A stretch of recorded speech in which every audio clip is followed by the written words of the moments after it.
Hello दोस्तों, आज की वीडियो में बात करते हैं एलटी ग्रेड टीचर भर्ती के बारे में। एलटी ग्रेड टीचर क्या होता है और एलटी ग्रेड टीचर कैसे बन सकते हैं, सारी बातें आज इस वीडियो में जानेंगे। तो शुरू करते हैं वीडियो। नमस्कार साथियों, टीचर या अध्यापक एक ऐसा शब्द है जो किसी की भी ज़िंदगी को ज्ञान के उजाले से उजागर करता है और छात्रों के भविष्य को संभालता है और उन्हें एक नई दिशा में ले जाता है। पुराने समय में टीचर को गुरु कहा जाता था और उनका दिल से मान सम्मान भी किया जाता था और अब भी किया जाता है। अगर आप भी टीचर बनने का सपना देख रहे हैं तो आपके लिए पोस्ट बहुत ही अहम होने वाली है। कुछ छात्र होते हैं जिनका शुरू से ही अध्यापक बनने का सपना होता है, क्योंकि वह अपने अध्यापकों से काफ़ी प्रेरित होते हैं।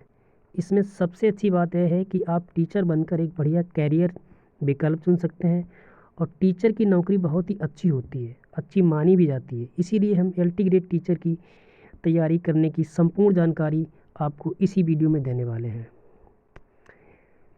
एलटी ग्रेड अध्यापक ये पद का नाम है। इसकी जो उम्र होती है वो होती है 21 से 40 साल की उम्र होती है। इस एलटी ग्रेड टीचर बनने की जो उम्र है वो है 21 से 40 साल। योग्यता आपके पास बीएड डिग्री होनी चाहिए। सैलरी आपको कितनी मिलती है? 49,000 मतलब 50,000 के लगभग आपको सैलरी मिलती है। अच्छी खासी सैलरी मिलती है और बहुत ही अच्छी जॉब है ये। बहुत से उम्मीदवार ऐसे हैं जो एलटी ग्रेड टीचर के बारे में बिल्कुल भी नहीं जानते हैं। उनको पता ही नहीं है कि एलटी ग्रेड टीचर क्या होता है। कुछ लोगों का मानना है कि ये एक प्राइवेट जॉब होती है। उन्होंने सिर्फ टीचर या प्राइमरी टीचर के बारे में ही सुना होगा, लेकिन एलटी ग्रेड टीचर के बारे में कुछ भी नहीं जानते हैं। तो आप उन सभी उम्मीदवारों की जानकारी के लिए बता दें कि एलटी ग्रेड की परीक्षा उत्तर प्रदेश लोक सेवा आयोग यूपीपीएससी द्वारा आयोजित करवाई जाती है। इसकी जो परीक्षा है वो लोक सेवा आयोग करवाता है। यह एक तरह की बैचलर डिग्री होती है। यह कोर्स 3 से 4 साल का होता है।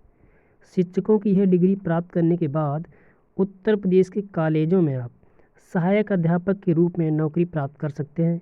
एलटी ग्रेड अध्यापक को लाइसेंसधारी अध्यापक भी कहा जाता है।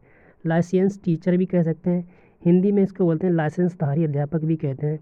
इस कोर्स को करने के बाद अध्यापक 9वीं और 10वीं कक्षा के छात्रों को पढ़ा सकते हैं। एलटी ग्रेड टीचर जितने भी उम्मीदवार एलटी ग्रेड टीचर बनना चाहते हैं और जानना चाहते हैं कि एलटी ग्रेड टीचर बनने के लिए कितनी पढ़ाई करनी पड़ती है और उसके लिए योग्यता क्या निर्धारित होती है, तो योग्यता जो होती है इसके लिए किसी भी मान्यता प्राप्त बोर्ड से 12वीं कक्षा पास करनी होगी और किसी भी विषय से आप 12वीं पास कर सकते हैं। हालांकि 12वीं में आपके पास वह सब्जेक्ट होना चाहिए जिस विषय से आप टीचर बनना चाहते हैं। जिस विषय के आप एलटी ग्रेड टीचर बनना चाहते हैं 12वीं में वो विषय होना चाहिए। 12वीं के बाद ग्रेजुएशन में भी वो विषय होना चाहिए, मतलब जैसे बीए बीएससी जो भी आपने कर रखा है उसमें भी वो वाला सब्जेक्ट होना चाहिए। उस सब्जेक्ट में 50% से कम अंक नहीं होने चाहिए। इसके बाद आपको बीएड होना चाहिए या बीपीएड होना चाहिए आपके पास। टीचर बनने के लिए बहुत ही महत्वपूर्ण कोर्स होता है। इन दोनों में से आपको कोई भी एक कोर्स करना होगा, जिनमें से 90% लोग बीएड का कोर्स करते हैं, बीपीएड के बहुत कम करते हैं, बीएड का कोर्स ज़्यादा करते हैं।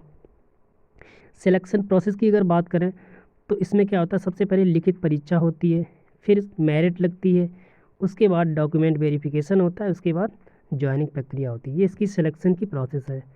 अब बात करते हैं सिलेबस की। तो सिलेबस जो होता है, इसका जो पेपर जो होता है, फर्स्ट पार्ट में क्या होता है, जनरल स्टडी के क्वेश्चन होते हैं। जनरल स्टडी के 30 क्वेश्चन आते हैं, ठीक है, मल्टीपल चॉइस क्वेश्चन होते हैं। सेकेंड पार्ट में जो आपका सब्जेक्ट होता है, मैथ साइंस इंग्लिश जो भी रहता है, उसके 120 क्वेश्चन होते हैं, एक नंबर के होते हैं। टोटल 150 मार्क्स होते हैं, ठीक है। तो ये थी कुछ महत्वपूर्ण जानकारी दोस्तों एलटी ग्रेड अध्यापक के बारे में। अगर ये मेरी जानकारी दोस्तों आपको अच्छी लगी तो हमारी वीडियो को लाइक्स और चैनल को सब्सक्राइब ज़रूर करें। धन्यवाद।